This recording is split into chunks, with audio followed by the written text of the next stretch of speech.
Hello students, very good morning all of you. हम अपने last lecture में inter conversion of states of matter पढ़ रहे थे ना। इंटर कन्वर्जन का मतलब कि मैटर की एक स्टेट का दूसरी स्टेट में चेंज होना, और ये किसकी हेल्प से हो सकता है? By changing the temperature and pressure.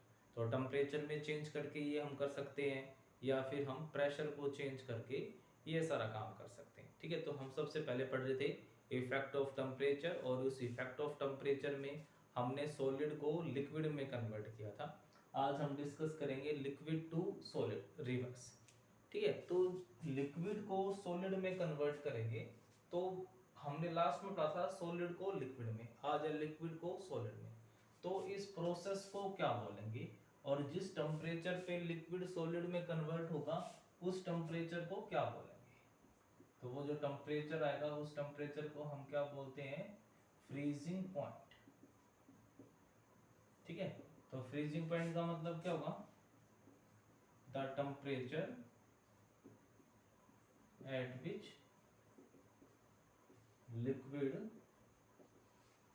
Converts into solid.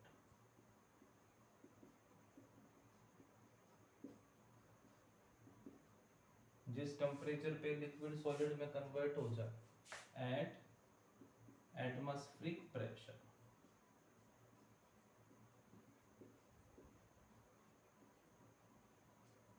Pressure called freezing point.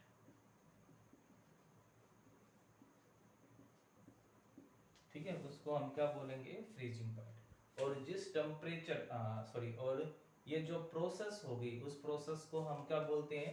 This process is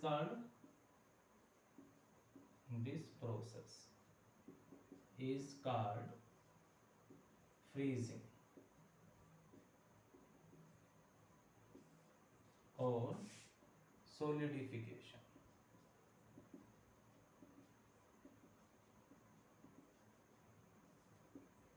देखो ध्यान से क्या कहना चाह रहा है, हम लिक्विड को सॉलिड में कन्वर्ट कर रहे हैं।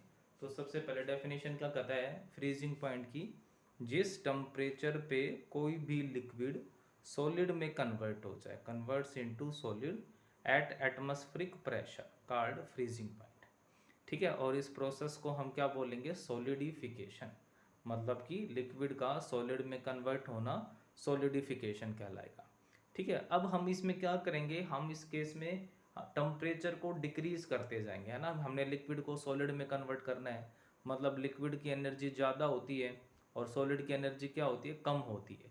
तो हमने लिक्विड के पार्टिकल्स की एनर्जी कम करनी है, और जब पार्टिकल्स की एनर्जी इतनी हो जाएगी कि उनकी एनर्जी सॉलिड के बराबर हो जाए, तब उस टाइम पे क्या हो जाएगा कि वो सॉलिड में कन्वर्ट हो जाएंगे। ठीक है, अगर हम ग्राफिकल मेथड से समझें इस चीज को, जैसे एज्यूम करो हमारे पास वाटर है। ठीक है, और उस वाटर का टेम्परेचर है 10 डिग्री सेल्सियस। 10 डिग्री सेल्सियस है। इधर हमने क्या ले रखी है? हीट। ठीक है, तो क्या होगा? हम क्या करते रहे? अभी स्टार्टिंग में टेम्परेचर कितना है? 10 डिग्री सेल्सियस, फिर 5 डिग्री सेल्सियस, फिर 0 डिग्री सेल्सियस, फिर -5 डिग्री सेल्सियस। अभी स्टार्टिंग में टेम्परेचर कितना है हमारा? 10 डिग्री सेल्सियस है। तो हम क्या कर रहे हैं? अब हम उसमें से हीट को बाहर निकाल रहे हैं, कूल करते जा रहे हैं उसको। तो कूल करने का मतलब क्या होगा? जो टेम्परेचर होगा वो लगातार क्या होगा?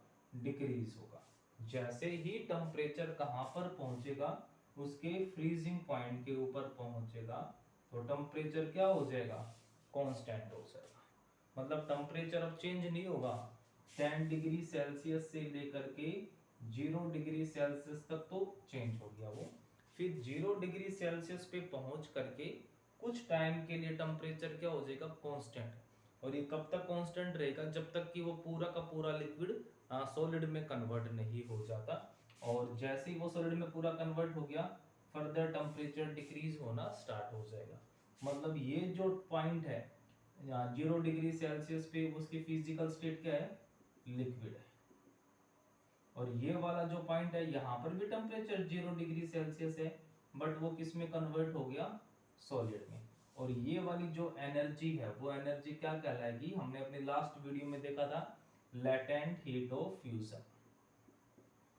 लेटेंट हीट ऑफ फ्यूजन, मतलब वो जो एनर्जी होगी वो एनर्जी सारी की सारी लॉस करेगा।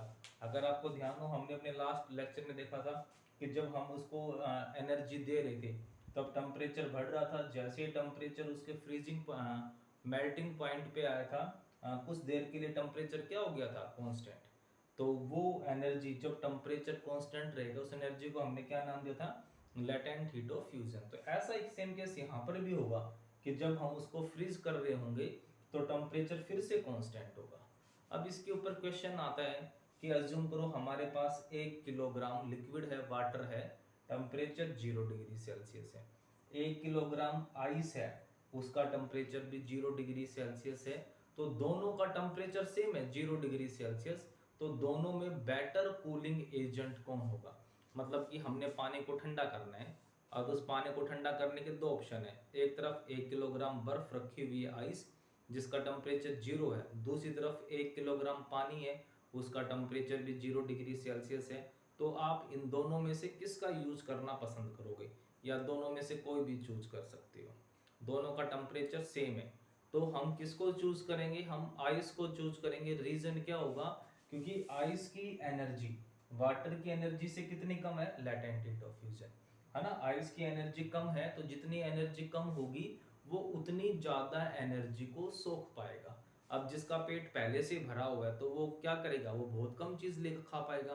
बट जो भूखा है वो क्या कर सकता है, ज्यादा से ज्यादा वो गेन कर सकता है। इसलिए जो आइस होगी एट 0 डिग्री सेल्सियस वो क्या होगी, बेटर कूलिंग एजेंट होगी। ठीक है, और उसका रीजन क्या हो जाएगा, due to lower heat of contact. Next conversion है हमारे पास लिक्विड टू वेपर। अब हम क्या कर रहे हैं, लिक्विड को वेपर में कन्वर्ट करवा रहे हैं। तो फिर से लिक्विड और वेपर में किसकी एनर्जी ज्यादा होती है, वेपर की, ड्यू टू हायर मोशन। तो लिक्विड की एनर्जी कम होगी तो लिक्विड को वेपर में कन्वर्ट करने का मतलब क्या होगा कि हम लिक्विड को एनर्जी देंगे, उसको गर्म करेंगे, और जब उसकी एनर्जी गैसियस पार्टिकल जितनी हो जाएगी तो वो किस में कन्वर्ट हो जाएगा, वेपर में। तो एक सिंपल सी चीज है कि वेपर और गैस में क्या डिफरेंस होता है, दोनों चीजें ही सेम होती है। तो बहुत सिंपल सा आंसर है, जो गैस होती है वो रूम टेम्परेचर पे मतलब 25 डिग्री सेल्सियस पे वो गैस के फॉर्म में रहेगी। हम वेपर उस सब्सटेंस के लिए यूज करेंगे जो रूम टेम्परेचर पे लिक्विड या सॉलिड हो। जैसे वाटर है, वाटर वेपर्स है। तो वाटर गैस वर्ड कभी भी यूज नहीं करते हम कि H2O गैस हो गई। H2O किसके फॉर्म में है, वेपर्स की फॉर्म में होती है ना, क्योंकि H2O वेपर जो है वो रूम टेम्परेचर पे लिक्विड फॉर्म में होती है। अब ऑक्सीजन है, ऑक्सीजन के लिए हम वेपर यूज नहीं करते, ऑक्सीजन के लिए क्या यूज करते हैं, गैस यूज करते हैं, क्योंकि ऑक्सीजन रूम टेम्परेचर पे गैसियस फॉर्म में रहती है। तो जो सब्सटेंस रूम टेम्परेचर पे गैसियस फॉर्म में रहे उसके लिए गैस यूज करेंगे, और जबकि जो सब्सटेंस रूम टेम्परेचर पे सॉलिड या लिक्विड की फॉर्म में हो बट हीट करने के बाद वो गैस में कन्वर्ट हो जाए तो ऐसों के लिए हम क्या वर्ड यूज करेंगे, वेपर। जैसे आयोडीन के वेपर हो गए, कैम्फर के वेपर हो गए, वाटर वेपर हो गया, ये सारे टर्म्स। ठीक है, ध्यान रखना है। तो अब सबसे पहले वो टेम्परेचर जिस टेम्परेचर पे लिक्विड वेपर में कन्वर्ट होगा उस टेम्परेचर को हम क्या बोलेंगे, बॉइलिंग पॉइंट। ठीक है, बॉइलिंग पॉइंट का मतलब क्या होगा, the temperature at which liquid converts into vapour at atmospheric pressure. जिस टेम्परेचर के ऊपर लिक्विड किस में कन्वर्ट हो जाए, वेपर में कन्वर्ट हो जाए, जब प्रेशर कितना था 1 atm एटमॉस्फेरिक प्रेशर। तो उस टेम्परेचर को हम क्या बोलेंगे, बॉइलिंग पॉइंट। और उस प्रोसेस को हम क्या बोलते हैं, उस प्रोसेस को हम बोलेंगे बॉइलिंग और वेपोराइजेशन। ठीक है, तो बॉइलिंग पॉइंट का मतलब the temperature at which liquid convert into vapour at atmospheric pressure. ठीक है, या फिर the temperature at which liquid starts to boil, जिस टेम्परेचर पे लिक्विड उबलना स्टार्ट कर दे इसके एटमॉस्फेरिक प्रेशर पे, तो वो क्या कहलाता है, वो उसका बॉइलिंग पॉइंट कहलाता है। And this process is called this process is called, और इस प्रोसेस को हम क्या बोलेंगे, बॉइलिंग और वेपोराइजेशन। ठीक है, इस प्रोसेस को बॉइलिंग या फिर वेपोराइजेशन। देखो फिर से हम इसको ग्राफ की हेल्प से समझते हैं। ठीक है, यहाँ पर हमने हीट गर्म कर रहे हैं, अज्यूम करो वाटर ही ले रहे हैं हम, क्या लेके चल रहे हैं, वाटर। और अभी हमारे पास जो वाटर है उसका टेम्परेचर है 20 डिग्री सेल्सियस, 20, फिर 40, 60, 80, 100, ठीक है, और इस तरीके से 120 ऐसे। तो जब हम इस वाटर को गर्म करना स्टार्ट करेंगे तो क्या होगा, उसका टेम्परेचर धीरे धीरे इंक्रीज होना स्टार्ट हो जाएगा, है ना। जैसे जैसे हम वाटर को गर्म करना स्टार्ट करेंगे टेम्परेचर बढ़ता जाएगा, बट जैसे ही टेम्परेचर उसके बॉइलिंग पॉइंट के पास पहुंचेगा, वाटर का बॉइलिंग पॉइंट कितना होता है 100 डिग्री सेल्सियस, तो फिर से टेम्परेचर क्या हो जाएगा, कांस्टेंट हो जाएगा। जब तक कि सारा का सारा वाटर इवेपोरेट या बॉइल ना हो जाए, तब तक टेम्परेचर क्या रहेगा, कांस्टेंट, और फिर उसके बाद टेम्परेचर फिर से इंक्रीज होना स्टार्ट। तो मतलब ये वो एनर्जी थी जिस during which the temperature remains constant, मतलब ये वो एनर्जी थी जो एनर्जी टेम्परेचर को इंक्रीज करने में यूज नहीं हुई, वो बॉन्ड्स को ब्रेक करने में, है ना, बॉन्ड्स को ब्रेक करने में। कल बताया था मैंने कि जब हम एनर्जी प्रोवाइड करते हैं तो उस एनर्जी से, जब हमने टेम्परेचर गर्म कर रहा हूं मैं, तो उससे एनर्जी बढ़ती है, और एनर्जी बढ़ने से टेम्परेचर बढ़ता है। बट एक टाइम ऐसा आता है जब पार्टिकल्स उसका यूज काइनेटिक एनर्जी बढ़ाने में नहीं लगाते, उस एनर्जी का यूज किस में करते हैं, बॉन्ड्स को तोड़ने के लिए। मतलब काइनेटिक एनर्जी बढ़ी नहीं, और काइनेटिक एनर्जी नहीं बढ़ी, इसका मतलब टेम्परेचर भी नहीं बढ़ेगा। तो ये वो एनर्जी थी जिसका यूज किस में हुआ, बॉन्ड्स को ब्रेक करने में। और इस एनर्जी को हम क्या बोलते हैं, latent heat of vaporisation. Latent heat of vaporisation, latent मतलब हिडन। ठीक है, इसकी वैल्यू लगभग कितनी होती है वाटर के लिए, 22.59 10⁵ जूल पर किलोग्राम।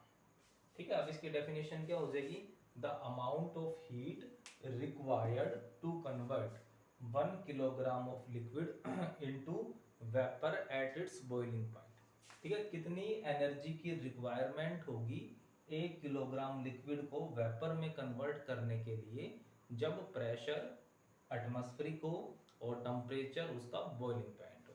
तो बॉइलिंग पॉइंट के ऊपर लिक्विड को वेपर में कन्वर्ट करने के लिए जो एनर्जी दी जाएगी वो क्या कहलाएगी, लेटेंट हीट ऑफ वेपोराइजेशन। मतलब यहाँ पर टेम्परेचर 100 डिग्री सेल्सियस है, तो इस टेम्परेचर के ऊपर कौन सी स्टेट है, लिक्विड है, और इस टेम्परेचर के ऊपर कौन सी स्टेट होगी उसकी, वेपर या फिर गैसियस स्टेट। ठीक है, तो अब इन दोनों में अब क्वेश्चन आता है कि भाई मेरे पास वाटर है, पानी है और स्टीम भाप है, दोनों का टेम्परेचर 100 डिग्री सेल्सियस है, तो दोनों में कौन ज्यादा डेंजरस होगी, कौन ज्यादा जला सकती है। तो सिंपल सा आंसर क्या आएगा कि जो बॉइलिंग वाटर है वो डेंजरस नहीं होगा, कौन ज्यादा डेंजरस होगा, वेपर। क्यों, क्योंकि वेपर की एनर्जी वाटर की एनर्जी से कितनी ज्यादा हो गई, लेटेंट हीट ऑफ वेपोराइजेशन जितनी। तो जितनी ज्यादा एनर्जी होगी उतना ज्यादा गर्म होगा और उतना ज्यादा प्रॉब्लम क्रिएट करेगा, मतलब जो स्टीम होती है, भाप होगी, वो ज्यादा डेंजरस होगी। क्लियर है, समझ में आ गया ये। अगर हम इसका उल्टा करें, वेपर को लिक्विड में, या gas to liquid, vapour to liquid, ठीक है, इस प्रोसेस को बोलते क्या है, कंडेंसेशन। इस प्रोसेस को क्या बोलेंगे, कंडेंसेशन, वेपर को लिक्विड में कन्वर्ट करना। ध्यान रखना, जो फ्रीजिंग पॉइंट मतलब जिस टेम्परेचर पे वो बॉईल होगा, उसी टेम्परेचर के ऊपर वो कंडेंस भी होगा। जैसे जिस टेम्परेचर पे वो मेल्ट होगा, उसी टेम्परेचर पे वो फ्रीज होता है। ठीक है, तो जैसे मेरे पास वाटर की वेपर्स हैं, स्टीम है, तो स्टीम को अगर हमने कंडेंस करना है तो किस टेम्परेचर पे होगा, लिक्विड में। ठीक है, 100 डिग्री पे।